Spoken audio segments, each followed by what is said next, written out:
Gaia has been taken over by humans, and the land that was once magical is losing all of its luster.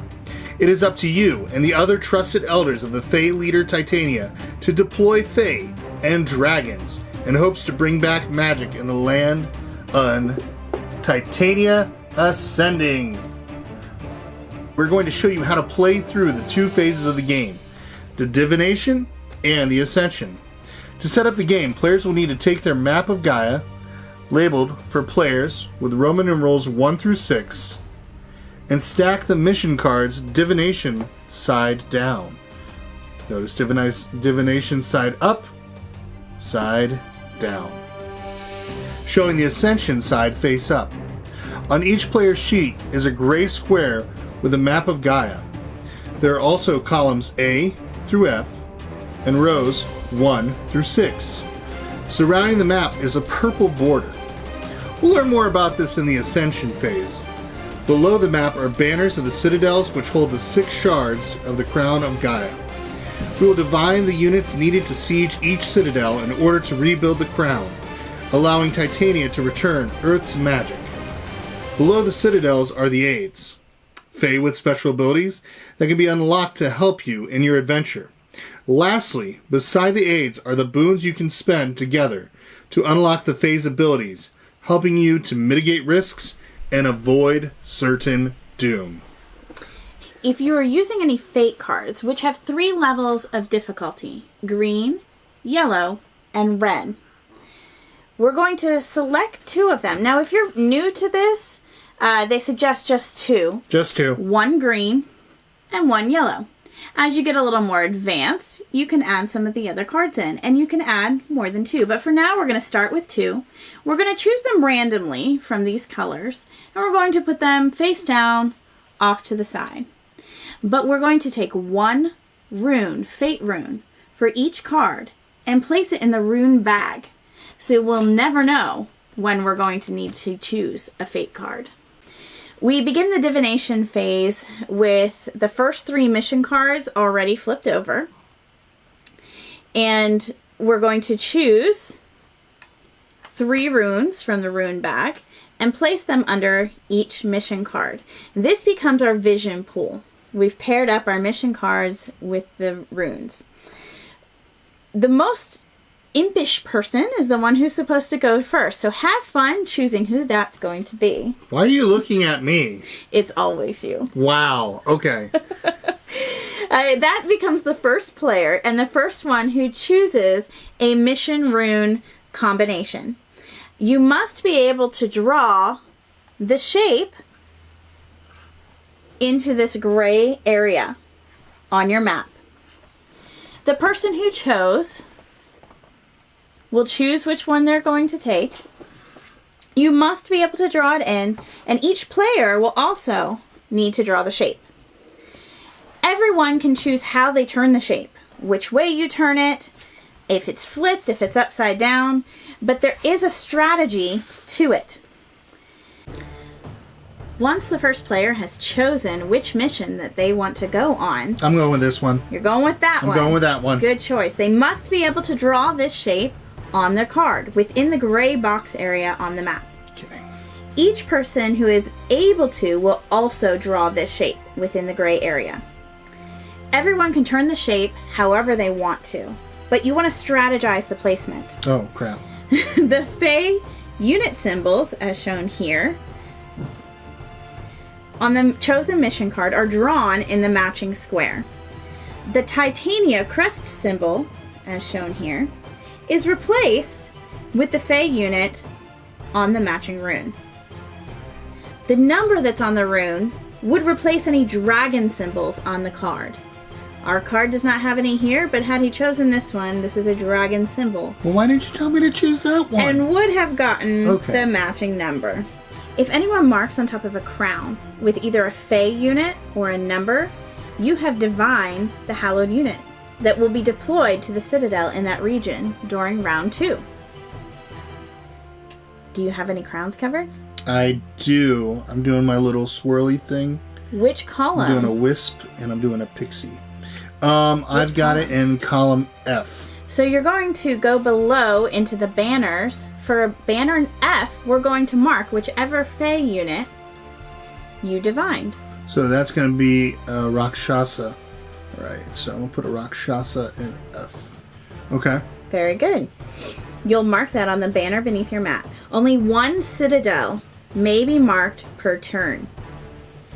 The player who covered that crown will then shade in that specific box on their map to show that they can do nothing more in that area.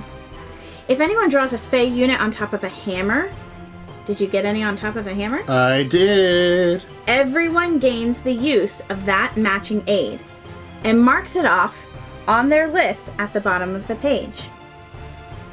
Sweet. The player who covered the hammer box for that aid will then shade in that box also on their map.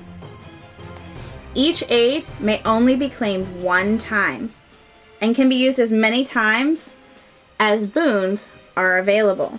Now you earn boons by completing a row or a column within the gray map box. The boons are shared by all and will give you a total count to be used. After you've selected your mission, you draw your deployment, you mark any divine citadels, you mark any aids or boons, and then the turn passes to the next player.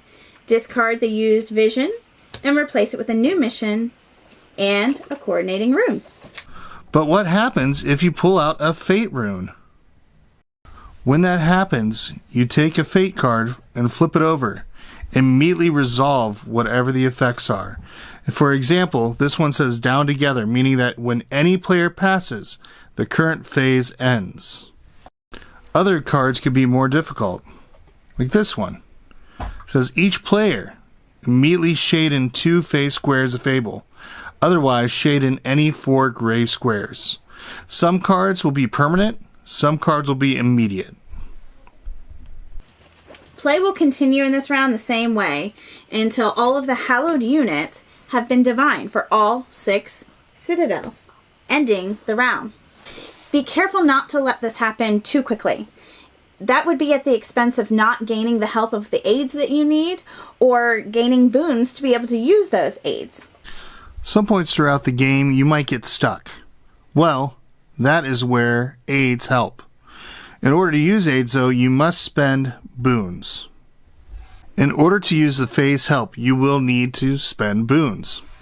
Looking at your rows and columns, you will take whatever boons you have collectively and you can spend them. For example, we're going to go ahead and spend 1 boon to be able to use the aid of one of the Fae. For this example, we're going to go ahead and use Vanish. Vanish will let us erase 1 recorded square. This will help a player with possibly putting in a different shape. When a boon is spent, players will fill in the circle where they got the boon or where they spent it from. To use future aid, though, it will cost you more boon. So let's show another example. For this, Beth has chosen to use one of her boons, and I've chosen to use one of my boons. So we will shade both of ours in. This time we're going to go ahead and use the aid of the Golem. This will make it possible for us to go ahead and add an additional vision to our current vision board.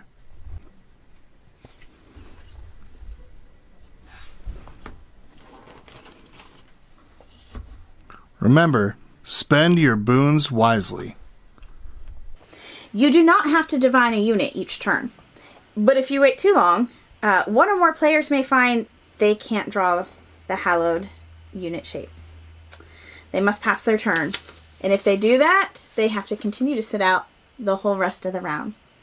When every player is required to pass, they cannot draw any of the shapes available to them in the visions. The round will end. And the quest to return magic to Gaia will have failed.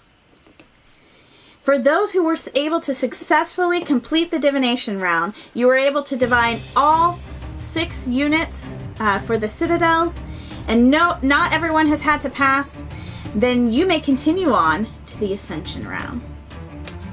Keeping the mission cards where they are, flip them over so that the other side is showing. We also flip the remaining pile of mission cards so that the Divination side is up and the Ascension side is down. The runes are the same on each side, so they can stay where they are, placed underneath the mission cards.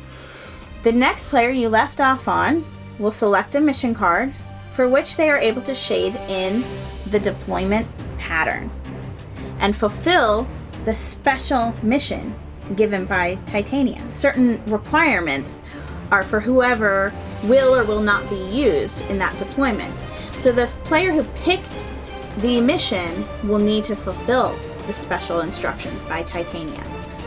Everyone else will need to shade in the deployment pattern, but they do not need to complete the mission.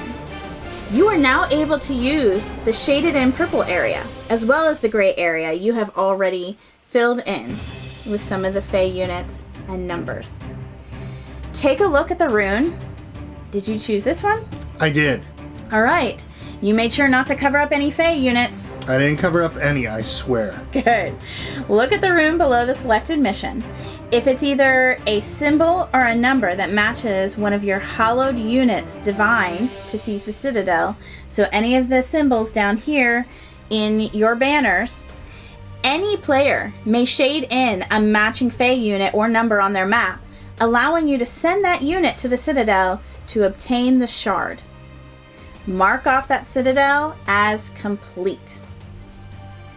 Play is going to continue in this way. If a player is not able to shade in the current mission, they must pass and sit out the rest of the round. Well, that sucks. If all the players have to pass, the round is lost.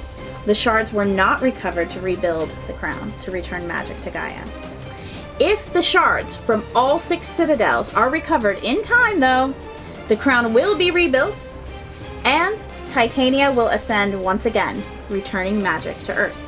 Yay! So that's how to play Titania Ascending. Hey, thanks for watching our video. If you like what you saw here, go ahead and hit that little like, subscribe, the little bell thingamabobber, you know the thing, and watch some of our videos. Maybe one that's maybe up here, or maybe down there, or over there, or down there. I don't know where they are, but thank you all. Remember, when we can gather at the table, we can do the same for a good cause. Bye! Bye!